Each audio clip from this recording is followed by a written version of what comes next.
इतना सब सिखाने के बाद भी भिखारी अपनी आदत से बाज नहीं आए।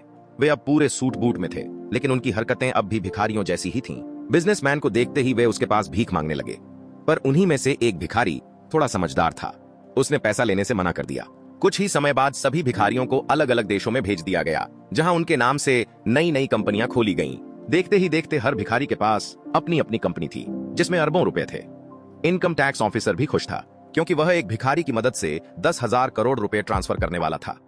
भिखारियों को यह तक नहीं पता था कि असल में हो क्या रहा है। कुछ ही देर में पहले भिखारी के नाम पर 10,000 करोड़ ट्रांसफर हो गए। सबके लिए यह खुशी की बात थी, लेकिन बिजनेसमैन कोई रिस्क नहीं लेना चाहता था। उसने तय किया कि इस भिखारी को मारकर दूर समुद्र में फेंक दिया जाए।